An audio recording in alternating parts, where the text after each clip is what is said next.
c'est Marianne et aujourd'hui je vous retrouve pour vous partager mes films et séries préférés à regarder un soir d'Halloween.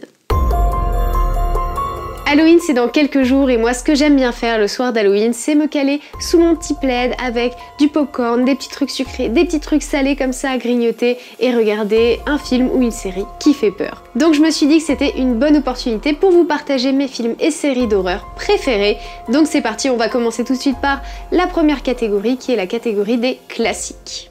Évidemment, je ne pouvais pas faire une vidéo sur ce sujet-là et ne pas intégrer The Shining dans les classiques. On y retrouve Jack Torrance, un écrivain qui est engagé comme gardien pendant tout l'hiver dans un grand hôtel isolé du Colorado qui s'appelle l'Overlook, où il espère surmonter enfin sa panne d'inspiration.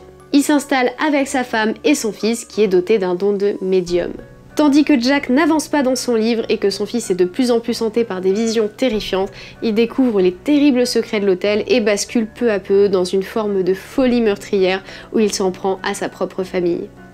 Deuxième film que j'ai quand même mis dans les classiques, même si c'est moins un classique que The Shining, mais on va parler de Gone Girl. Il s'agit là d'un thriller américain sorti en 2014 et réalisé par David Fincher.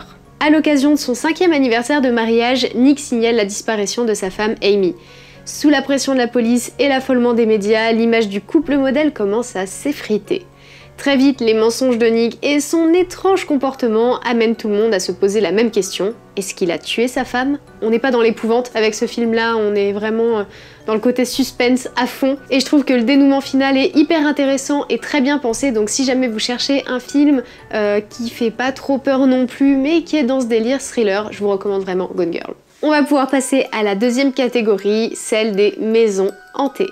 Je vais d'abord commencer par vous parler de deux séries que je regroupe un petit peu dans un même bloc parce que ça a été réalisé par la même personne, Mike Flanagan. Et il s'agit de The Haunting of Hill House et The Haunting of Bly Manor. Je vous conseille de le regarder dans l'ordre de parution, donc d'abord Hill House et après Bly Manor. Moi mon préféré ça reste Hill House. Bly Manor c'est vraiment une autre ambiance, mais je l'ai trouvé hyper cool aussi. Je sais pas, j'ai beaucoup aimé l'ambiance qu'il y avait dans Bly Manor, mais au niveau du scénario, j'ai largement préféré Hill House, mais les deux séries sont très cool. Je voulais aussi vous parler d'American Horror Story, mais j'ai eu la tête en l'air au moment du tournage, donc je vous retrouve en voix off. J'ai adoré la saison 1, la maison de l'horreur qui se passe dans un manoir hanté où une famille vient s'installer et des esprits viennent les déranger. Et la saison 6, Roanoke, avec une approche un petit peu plus en mode reconstitution où un couple déménage dans une vieille maison isolée à la recherche d'une vie paisible. En fait, dans les American Horror Story, chaque saison raconte une histoire et celles que je vous présente ici dans cette vidéo peuvent être regardées dans n'importe quel ordre. Passons à la catégorie psychologique. En restant dans les American Horror Story, je vous conseille aussi la saison 2 qui se déroule dans un asile dirigé par une bonne sœur. Une journaliste s'intéresse à l'arrivée d'un tueur dans l'établissement et se retrouve mêlée à de bien sombres histoires. Je vous recommande aussi Black Mirror, donc ce sont plein de mini-films entre 40 et 70 minutes pour les plus longs. Chaque épisode a un casting différent, un décor différent et une réalité différente, mais ils traitent tous de la façon dont nous vivons maintenant et de la façon dont nous pourrions vivre dans 10 minutes si nous sommes maladroits. Mes épisodes préférés sont, je pense, San Junipero, Chute libre et Blanc comme neige. Si ça vous tente, il y a aussi l'épisode Bandersnatch qui est un film interactif et qui vaut le détour franchement. Je vous recommande aussi très fortement le film Split, qui est un film d'horreur psychologique. Alors je sais que c'est le deuxième opus de la trilogie Incassable, Split et Glass, mais moi j'ai commencé par regarder Split en fait et après on a regardé Incassable et après on a regardé Glass. En fait le fait de regarder les deux premiers dans le désordre, j'ai pas trouvé que c'était vraiment problématique. Par contre si vous commencez par regarder le troisième, ça peut poser un problème par rapport au scénario, il y a des choses que vous allez pas comprendre, mais vraiment dans les trois, Split c'est vraiment mon préféré. On y retrouve Kevin qui souffre d'un trouble dissociatif de l'identité. Il échange régulièrement avec sa psychiatre dévouée, le docteur Fletcher, qui a déjà pu distinguer 23 personnalités différentes s'exprimer, mais la situation se complique lorsque Kevin enlève 3 jeunes filles. L'acteur principal qui joue Kevin et qui s'appelle James McAvoy est incroyable, son jeu d'acteur est juste ouf dans ce film. Et il y a aussi une actrice qui joue le rôle de Casey qui s'appelle Anya Taylor-Joy que j'adore et rien que pour eux deux, voilà, je vous recommande vraiment de regarder ce film. Dernier film de cette catégorie, je vous recommande vraiment de regarder Get Out de Jordan Peele, sorti en 2017. C'est un film d'horreur, un thriller qui inclut également pas mal de mystères. On y raconte l'histoire d'un jeune afro-américain qui rend visite aux parents de sa petite amie blanche pour le week-end, où ses inquiétudes quant à leur accueil atteignent un point de non-retour. On passe maintenant à la catégorie que j'ai appelée Jump Scare. Je vous ai mis 2 films dans cette catégorie et le premier dont je voulais vous parler c'est Jessie ou Gerald's Game en anglais. Ce film a aussi été réalisé par Mike Flanagan, donc le même réalisateur que Hill House et Bly Manor. On y raconte l'histoire d'un couple qui part en week-end dans un chalet isolé. Pour profiter de leurs ébats, le mari attache sa femme au lit avec des menottes, mais soudain il a une crise cardiaque et s'effondre. Sa femme est donc livrée à elle-même, toujours attachée au lit.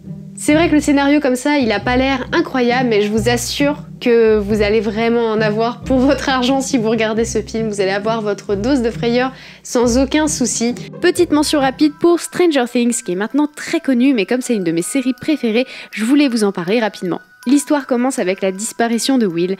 Ses amis partent à sa recherche et font la rencontre d'une étrange jeune fille.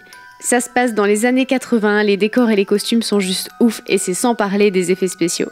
Ensuite, un autre film qui, je pense, est pas mal connu, qui s'appelle Sans un bruit ou A Quiet Place en anglais. Il a été joué et réalisé par John Krasinski, aka Jim dans The Office. Jimbo. On est en 2020 dans un monde post-apocalyptique où l'arrivée de superprédateurs a eu raison de la majeure partie des populations humaines et animales. Les rares survivants vivent sous la menace de ces créatures très sensibles au son et doivent par conséquent demeurer dans le silence. On suit une famille du Midwest qui va devoir apprendre à lutter pour survivre alors que la mère est sur le point d'accoucher. En fait, c'est assez particulier comme ambiance parce que comme c'est vraiment un film où tout le monde doit être silencieux, toute l'ambiance sonore tout d'un coup est décuplée et tu sursautes vraiment au moindre bruit, au moindre craquement de branches, au moindre parquet qui grince, t'es sur le qui-vive, ce qui fait que t'es attentif en fait tout au long du film et t'as une angoisse permanente qui est présente et je trouve que l'ambiance de ce film c'est vraiment ce qui en fait un très bon film d'horreur. Ensuite on passe à la catégorie film d'animation. Pareil, c'était impossible pour moi de ne pas mentionner L'étrange Noël de Monsieur Jack qui a été écrit par Tim Burton. C'est vraiment un film qui a bercé mon enfance et qu'aujourd'hui j'adore re-regarder, je trouve qu'elle est bien en plus pour cette transition entre la période d'Halloween et la période de Noël, ça fait un bon pont je trouve entre ces 2 événements. Rien que pour la nostalgie, si vous le regardiez quand vous étiez petit, bah foncez, et si jamais vous l'avez pas vu, mais qu'est-ce que vous attendez? Foncez aussi. Et enfin on termine par la catégorie Found Footage.